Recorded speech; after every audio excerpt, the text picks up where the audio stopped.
solamente operaciones de pulmón, sino de corazón, de cerebro, cosas verdaderamente extraordinarias, siempre tenían esta característica en donde parecería que Pachita estaba localizada como ser sentiente, como ser sensible, en un nivel de la realidad en donde lo que ella deseaba ocurría.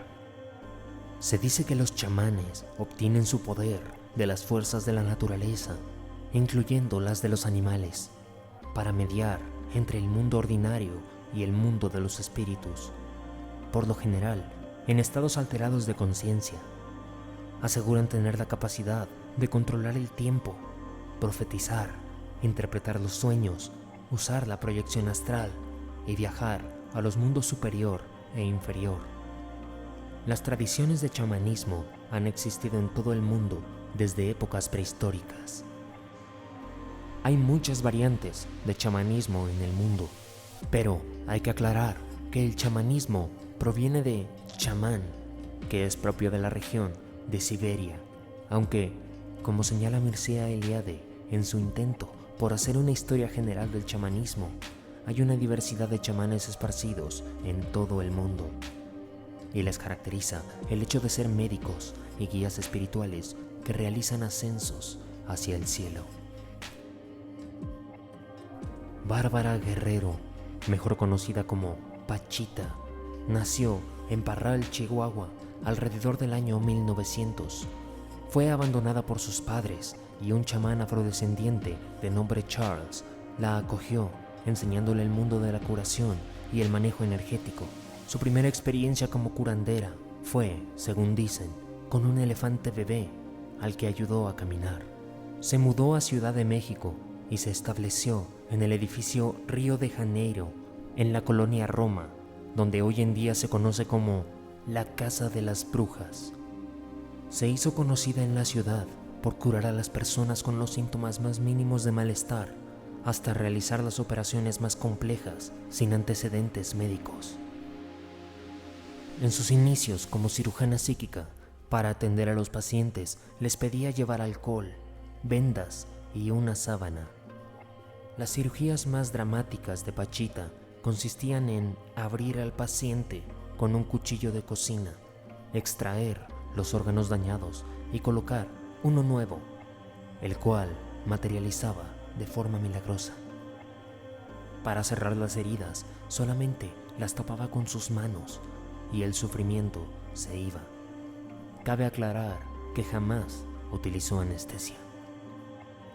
Aunque no hay mucha información documentada sobre su vida, se dice que nació en la década de 1910 y que ejerció como curandera en la Ciudad de México hasta su muerte en la década de 1990.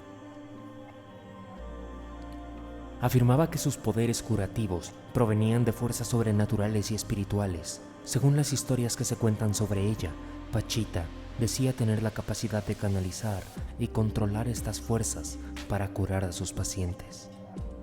Mientras que algunos de sus seguidores creían que sus habilidades eran el resultado de una formación especial y una práctica constante, otros creían que sus poderes eran el resultado de una comunicación directa con los espíritus y los dioses.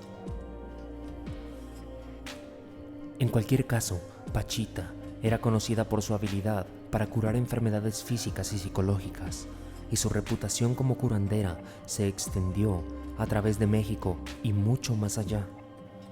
Muchos pacientes y seguidores afirmaron haber experimentado milagros curativos gracias a su trabajo, y su legado como curandera sigue siendo una parte importante de la cultura popular mexicana.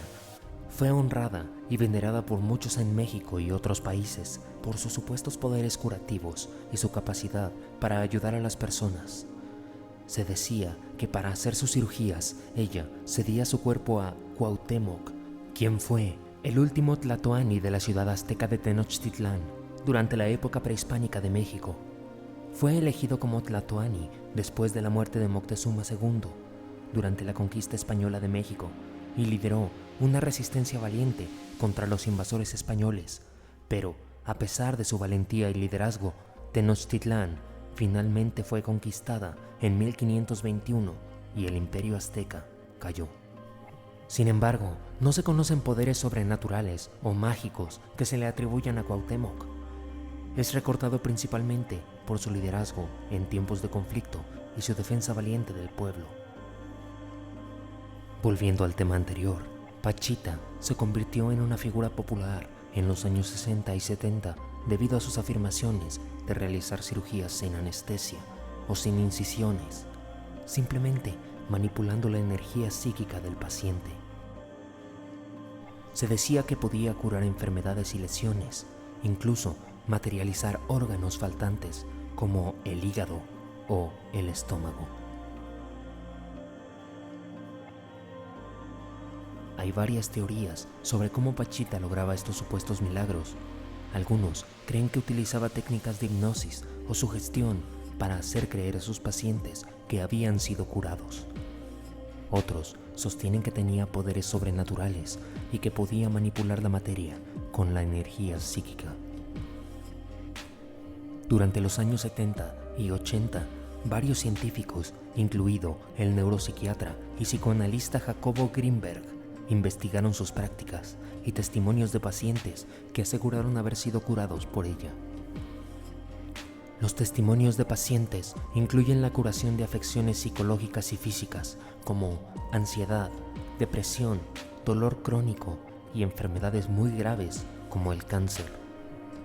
Muchos de estos pacientes afirman haber sido curados después de solo una sesión con Pachita, y algunos incluso afirman haber experimentado un cambio profundo en su vida después de la sanación.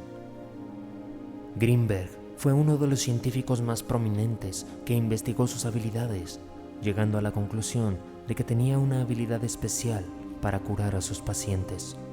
Sin embargo, sus investigaciones y conclusiones fueron cuestionadas debido a la falta de evidencia científica y a la naturaleza subjetiva de los testimonios. Es que estos personajes extraordinarios funcionan o parecen funcionar en una realidad que no tiene pasos intermedios, en donde no hay proceso. Por ejemplo, Pachita es uno de los casos más asombrosos que yo pude atestiguar. Yo trabajé con ella varios meses. Pachita, venía un paciente a verla, por ejemplo, alguien que tenía un problema pulmonar, y entonces si ella decidía, de alguna manera podía percibir directamente lo que le sucedía al paciente y lo que el paciente requería para mejorar. Si el paciente necesitaba, ella hacía una operación en donde extraía los pulmones enfermos e injertaba pulmones sanos. Ahora, esto es inconcebible. Vamos, la cirugía actual ya empieza a hacer este tipo de operaciones, pero la forma en la que Pachita hacía estas operaciones era con prácticamente las manos vacías. El único instrumento que utilizaba era un cuchillo de monte, muy burdo, muy grande, y además las operaciones eran realizadas en minutos, era casi instantáneo, ¿no? Lo que se hacía. Y yo cada vez que veía esto y otras operaciones que están descritas en este libro que usted acaba de mencionar, me asombraba cada vez más de la inexistencia de pasos intermedios. Esto es, Pachita sacaba el pulmón enfermo, injertaba el otro pulmón y listo. De alguna manera todo quedaba arreglado, como si no hubiera necesidad de una serie de procesos que normalmente uno supone que deben de ocurrir para la interconexión de los órganos injertados. Y al preguntarle al Pachita qué pasaba, cómo es que hacía este portento, ella decía que el proceso simplemente ocurría así. No solamente operaciones de pulmón, sino de corazón, de cerebro, cosas verdaderamente extraordinarias, siempre tenían esta característica en donde parecería que Pachita estaba localizada como ser sentiente, como ser sensible, en un nivel de la realidad en donde lo que ella deseaba ocurría. Desafortunadamente, Grinberg desapareció en un misterioso incidente en 1987 y nunca se encontró información sobre su paradero.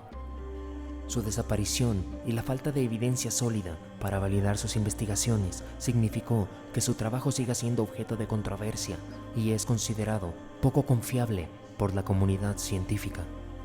A pesar de esto, hay una comunidad de seguidores y defensores de Pachita que creen firmemente que sus poderes curativos eran reales. En resumen, los testimonios de pacientes y científicos que afirman que los poderes curativos de Pachita, la chamana mexicana, son reales, han sido objeto de controversia y debate durante décadas. Aunque hay una comunidad de seguidores y defensores de sus prácticas, la ciencia actualmente no reconoce estas prácticas como un tratamiento confiable y efectivo para enfermedades psicológicas y físicas. Es importante tener en cuenta que la investigación y los estudios sobre Pachita y sus prácticas son limitados y sujetos a interpretaciones subjetivas. Así que se recomienda buscar tratamiento médico tradicional para cualquier problema de salud y evitar prácticas no comprobadas o peligrosas. Si el video te gustó, agradecería que le dieras un like y lo compartas para que más gente conozca estas historias. Esto fue Night Stories y nos vemos en la próxima.